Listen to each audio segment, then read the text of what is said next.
pirates, yes, they rabbi, and sold us to the merchant ships. Yo, you know it's a Black History Month and we're there. It's the Anything Goes podcast, and you think we would leave out of this month without celebrating Black History Month? Oh, no, fool. But there with my big brother Dembe.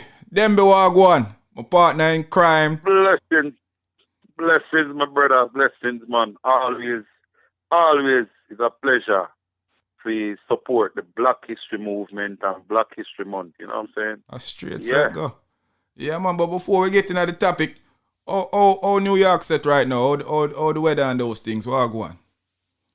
New York is great, you know. New York is great. The weather is nice, and you know what I'm saying? It's like we're just happy to know that we are allotted another day, because of our predecessors. Yeah. Predecessors from back in the day. Yeah. Marcus Messiah Garvey. Big up them man there. Malcolm X. Yes, big up Pupa X. Them man there. Pupa X, I'm a boss. Yeah. Yeah, man. So. Absolutely. So, you know, as we speak about more often our culture that is lost, because you know them steal us and bring us over here. We don't really know exactly where we're from. We don't really know all our family heritage, because you know, I have a cousin who do a DNA test and she find out so we're related to some rich boy at England. So one of them, some movie star in England, and black youth. We're like close, you know? We're far but close. I'm gonna forget how she explained it to me. But it's like our brother, our great-great-grandfather brother was taken to England and then shipped our great-great-grandfather to Jamaica. So we relate, you know, we relate. We like it's like when them do a test and them say George Clooney related to Abraham Lincoln. Basically the same thing. But we come from the lineage. For them great grandmother of mine. And my great grandmother. Can't even remember his name because me no business and me no know him. But you know, our history has been lost for years, and I think that we as black people more time don't even teach with kids the little bit of history what we have in front of we right now. We make that last too. So what black history mean to you?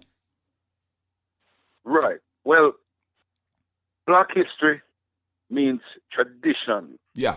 It means a firm action and movement towards our future generation. Straight. Because so many times things are being lost based off the negligence of what our predecessors have set forth for us to learn. Good talk.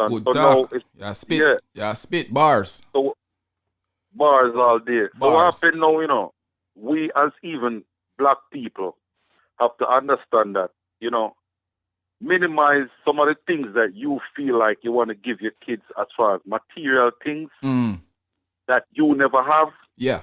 And start giving your kids the knowledge that they may need. The knowledge. You understand? So this is part of the knowledge, even though it's you can do it for all year round, you know. Yeah, man. I am glad that they take the time out to say Black History Month. That means we highlight people like Paul Bogle. Yeah. You understand? Muhammad Ali and these guys. Yeah. Marcus Garvey. Yeah. You understand? So, yeah, so definitely means a lot to me, and people have to realize, you know, this was only originally founded in 1926 as a Negro Week. Yeah, as a Negro Week at the time. Mm-hmm. And, yeah, so they were like the teachers, black teachers are the ones who really and truly pushed this movement. They really went out and pushed this movement even during the Jim Crow era, yeah. I remember said they was fighting it hard. Era. Even outside of the Jim Crow era, they were still fighting this. Cause remember then they want to change it and Martin Luther King Day to some foolishness with all the politicians and those type of things, you know. But only for black people don't know them things because them not pay attention when them brother push them things through Congress. Because them are voting some man and not pay attention to what the man them are doing at Congress and Senate, you know. The man they are write up bills. Exactly. It's just so happen that you have some man with compassion that say, no, we can't do this. This is not right. Or them man they would have changed up this month and Martin Luther King Day a long time ago. Remember then they want on Martin Luther King Day to Lee Jackson something day. and you know what, you're right, brother. And if you spit a bar a while ago, I want to catch on still. So, Yeah. you know what you just said a while ago that just resonate with me just by us having this conversation. And I hope to the listeners it will resonate. Yeah. Mercy. It's not a good place to be, people, when we are standing in the mercy of another person who doesn't look like us and doesn't think like us. At all. Doesn't have our ideology. Bars. So now, so only a few people recognize the role of the African American teachers, them, or black teachers, them, who try to popularize this for all this time. Yeah. You understand? Because right. Whole heap of people don't even know, say, the Dixiecrats, not the Dixie Chicks, the Dixiecrats, the Southern Dixiecrats, the daughters of the Confederate, changed history. Them rewrite history. This are the only country where the losers get to rewrite history. You understand what I say? The Confederate lost, and them still was able to rewrite history because they was racist and white. Why is, so it come to a point where we have to go further out to learn our history. And when I say our history, I mean American history, world history, because black history is world history, no matter where you come from. Black history, the history happened in America with black people, the history happened in Jamaica with black people, Europe, anywhere in the world. Black history is world history. Right. And to add to that, like Peter just said from day one, no matter where you come from or where you're born, he's a black man. He's an African. I tell African. people that all the time. Right. So we might not be familiarized with the place itself or the continent. The diaspora of Africa itself. Right. It has been handed down because look how much time when we grew up, we see a lot of Chinese people in Jamaica. We call them Mr. Chin. When they weren't even born. Yeah, they weren't even born in China, but they are recognized and they gladly accept the fact that they are Chinese. So when you have a man who call you African, someone, yo, me an African. Yo, remember that thinking was pushed onto us. Cause remember in a school when the American kids who had Jamaican parents call me African booty scratcher. Right. That's all last. That's all last is quickly. Them lose them culture real quick.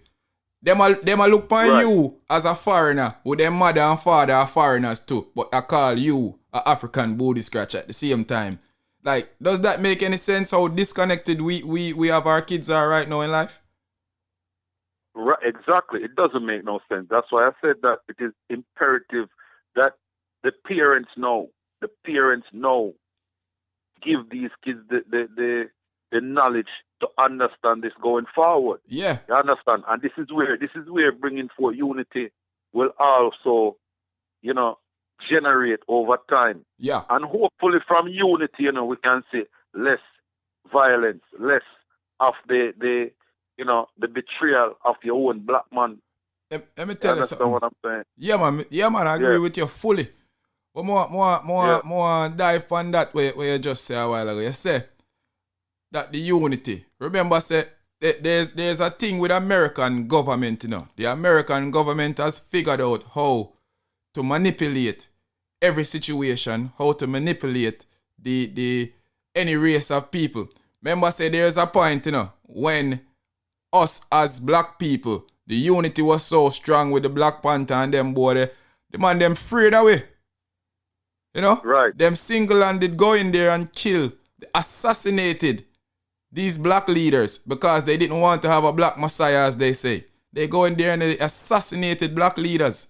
Just like what you see to come out again with them and say, yo, I police and the feds them kill Malcolm X.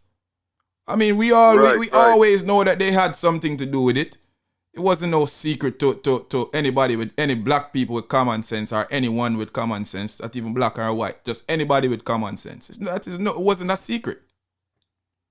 Right. So at a point when the black man now has have to stand up, raise our kids right, teach our kids certain things. Like, may I give you an instance with my son? My son is a beige youth. Yeah. Remember one time I tell my son say him black and him say no, him brown. I have to raise him up and make him, you're black. I mean you're brown. Yeah? So Right. you know me, yeah? Rough him up and say, yeah? And I say, my youth, I want to you. You know, and, yeah? But that was somebody in the area where we live. In go school with a whole heap of white people, so them probably don't look at him as that. Them probably tell him that you're not black, you're brown. Because he's a light skin youth. Right. But at the end of the day, me tell him, say, my youth, you come from a black man. No matter how light your skin is, no matter how light your mother's skin is, you come from two black people. So right. You know is black. Don't ever make that mistake again for tell me say you're brown, you're not black youth. I want to you. And that, brother, is called teaching. Yeah. Not only that, you buy things for your son where you never have. You give him knowledge where you wasn't allotted. Yeah. It wasn't allotted. Well, you understand? We're not blame with parents, them, you know. No, we're not blame nobody. We just as simply say a teaching need to happen. Let me go and spit the bar. Let me spit the bar real quick. You see, the thing is, the reason being, I was raised by one of the strongest person me ever know in life. Yeah. Mine. So now, there were a lot of things that she couldn't support me in. Yeah. As much as I had all her support. Like, for instance, you know, certain questions about my heritage and all these things. Mm-hmm. She was busy working from sun up to sundown. Yeah. Just to keep light and food on the table and a shelter. Now, for me, I'm in a way better position than my mother ever was. So I can look out for my youth and say, well then, all right, you now have to go through when me go through in life. Straight. You understand? So yeah, we not play with peers and but no, definitely not. Because remember, say every generation for grow. For grow. So what you do right so is bring your youth to understand what it means, what his likeness being. Yeah. You understand? Because we are lumped into black and brown people. So no matter what the pigment of your skin is, if your lineage is of mass blackness, that's what you are, and that's what the world recognizes. Because remember, you know, the world not love your youth and you. Of course, the world not love we. The one, so. The world seems like they doesn't. The world seems like the melanin, the dark complexion of our humanity disgust the world, and they just want to wipe us out. Cause it up to China, I see what they with all these things are going. I fling out black people out of hotel and do all kind. Like them at 2021 and them still are going with them foolish there. No, hombre. Yeah. Yo. 2021. So everything with China over there make you know, a black people originate that, you know.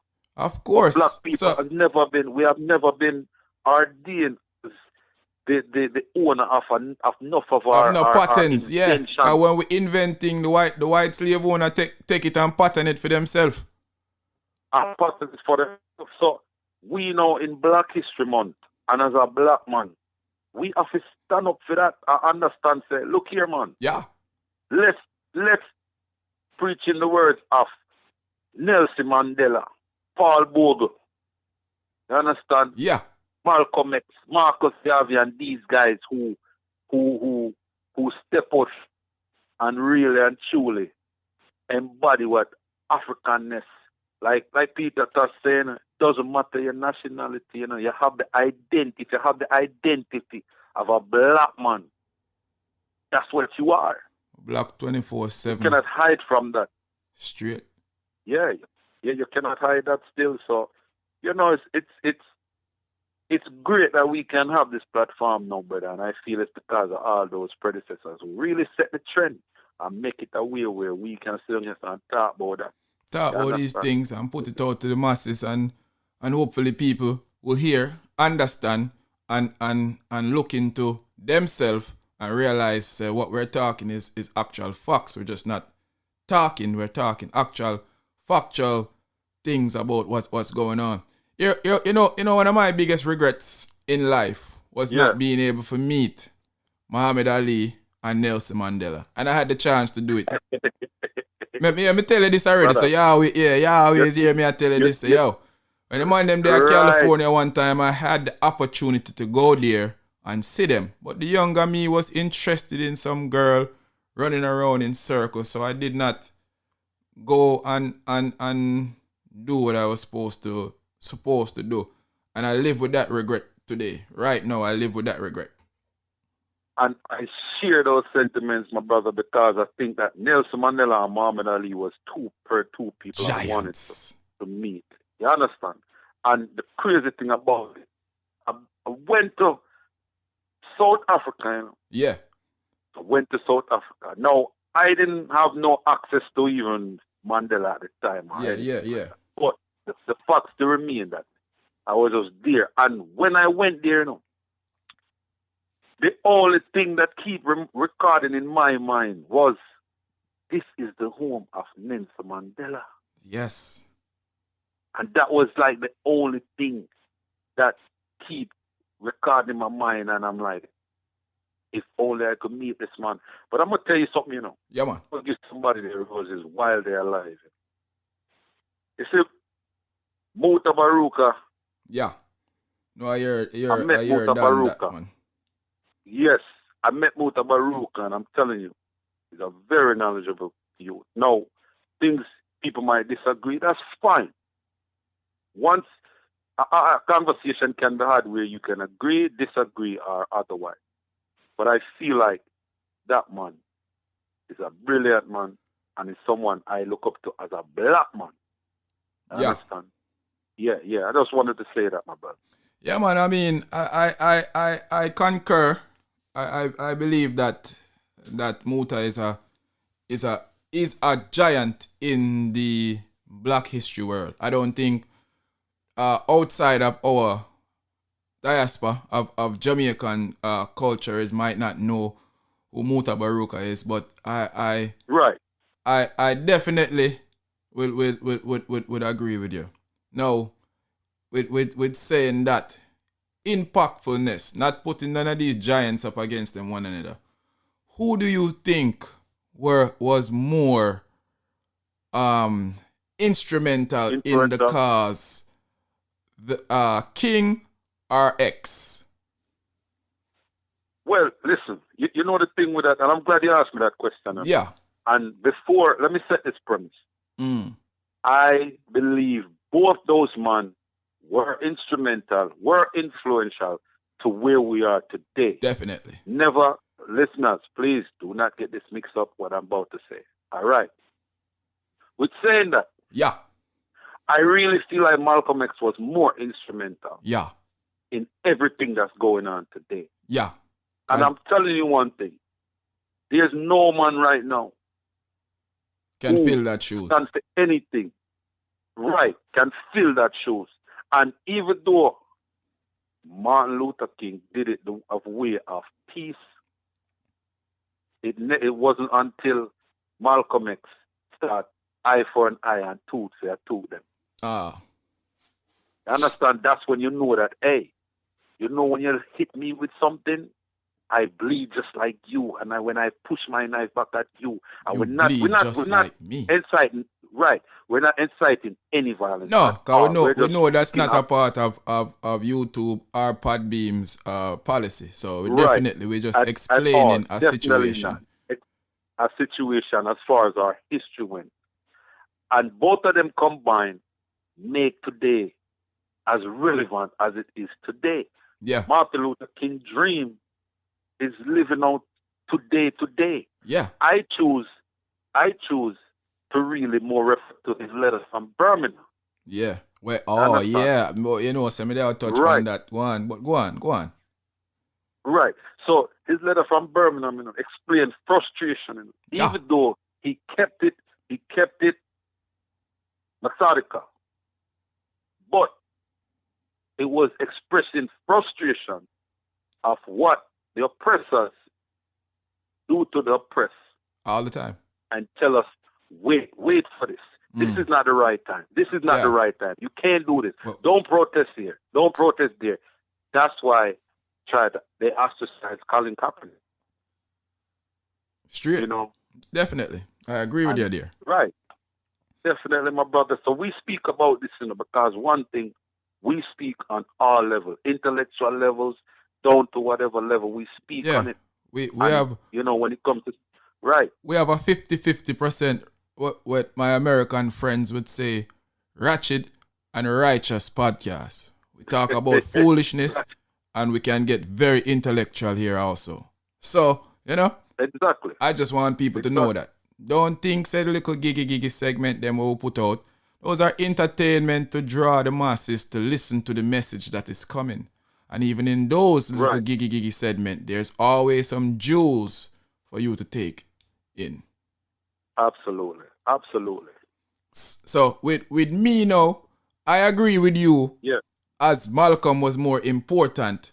But at the same time, I also agree that King was very, very important because without King, a lot of the changes wouldn't have happened. But I think with Malcolm voicing his frustration, just like King started to doing towards the end, why they really end up killing him, because he started voicing his frustration. Because imagine living in those days when they're telling you as a black man, you can't do this, you can't do that.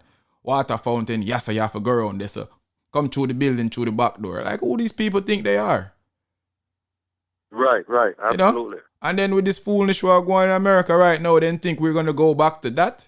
Well, must be out of the mind. Absolutely not. But Absolutely not. it will never happen again. So them can yeah, it will never happen. But yeah, King is I have the utmost respect for Martin Luther King. So I don't want anybody to listen and say, yo, you try to take. No, I'm not taking away anything from Martin Luther King. Martin Luther King was monumental in getting civil rights for black people. So was John Lewis. So was a lot of guys behind the door that we don't talk about. Martin Luther King was the famous face. You know? Just same thing with Malcolm X. There was a lot of guys preaching the same thing that Malcolm X was preaching, but they don't get the same fame that they were preaching. Malcolm X died for his belief. King died for his belief. You know, John Lewis lived and eventually died for his. You know, he got to live a long, I guess we would say, awesome life. He got to see a lot of changes that King and Malcolm didn't get to see. But at the end of the day, there's still plenty more changes need to happen. Absolutely. Absolutely. So, and that's why we have to take the torch. We take the torch yeah, now man. and then pass it on to our kids, and hopefully they take it on and their kids. And then, I think that in that perspective, future is bright if we continue. If we continue on the path of educating because right now, I'm not telling a lie, the future look too bright for the youths them. Because all the youth them a move here. Yo, I watch the news what day and so much young youth dead, man. It's like they don't, boy. It's like they don't believe that life matters, dog. And I just don't get that. Like somebody now tell them, yo, it's okay to live, homie. It's okay to live. You don't gotta die. You don't gotta die for the streets. It's okay for you to live. But you're right. I don't get it, man. Cause when we was running out there, we had caution to what we were doing. Even though there were certain times when my mindset was set into, I was so brainwashed. I didn't care at a time if I lived or died. But at the same time, I never put myself in a situation where I know it was a guaranteed path to death. Right. And that these young youths are doing that. They're putting themselves in guaranteed line of fire, and I just don't understand it. Like what you think? Your face on a shirt is a trophy? Exactly. But back to our thing. Go on, spit, man, spit. Right. So if we can get them to listen, and our listeners out there, this is the opportunity to get it out there, so to let them know that it is greater. It's greater. It can be greater ahead. It's much more, greater than it is now. And these people, not only kids, but these people got to understand that. Look, you can do so much things. Yeah. I've said it already. I said it again. You can do so much things that give you the rush and adrenaline in a good way. Uh-huh. You're doing harm. You can. Them definitely can, but Believe me. sometimes it's like they choose not to. But here, the thing. Touch back on what you were saying before we got so sidetracked, because we care about kids. We have kids in those same age of what's going on with these kids, so that's why we kind of get sidetracked Right. for a minute from the conversation. But what you're saying is it start from home with the parents. Before we can go out there and actually lead this revolution, the parents have to give the kids the proper ammunition, the proper weapons, as in the knowledge and the background, the training for them to go out there and fulfill this revolution. That's basically what you're saying, right? Absolutely. What I'm saying. Absolutely. Yeah, man. Black History Month means the world to me. Like, I am a black. You hear that song say I'm blackity black. That's me all day. I'm black. I support black. I buy black. Maybe buy from whites too, cause I'm not one of those racist guys. You know, I have a lot of white friends. Like if you listen to the introduction to the podcast, you know that we have plenty of those. But at the heights of this conversation, what would you like to give out to these people for your last assessment before we come out of that topic and head towards the next topic? Well, people just realize that appreciate the whole month of Black History Month and appreciate those predecessors all year round. Because, you know, if they can give thief like Columbus Idea. idea and all these things, you know, and at least we can, you know, a lot of it is a whole month for Black History Month. And Straight. remember our heroes, them right through the year. Yeah, brother. Yeah, man. You know, but to touch off what you just said a while ago before me say mine, the only Christopher we acknowledge is Wallace. So Columbus can go down the toilet.